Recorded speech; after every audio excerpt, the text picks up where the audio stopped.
4.700 banchi vuoti. L'anno scolastico 2017-2018, che si aprirà a settembre, si ricorderà a lungo per il preoccupante calo di iscrizioni alle scuole di ogni ordine e grado.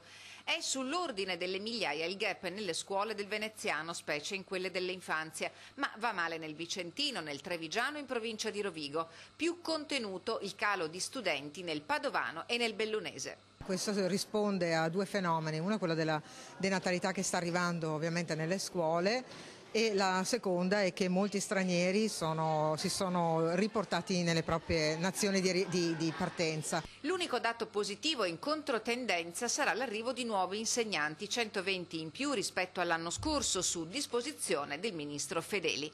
Un segnale importante che garantisce la continuità educativa, pure in realtà demograficamente più fragili. Soprattutto nelle piccole frazioni, quelle più distanti dal capoluogo, quando si chiude una scuola si perde un pezzo di identità.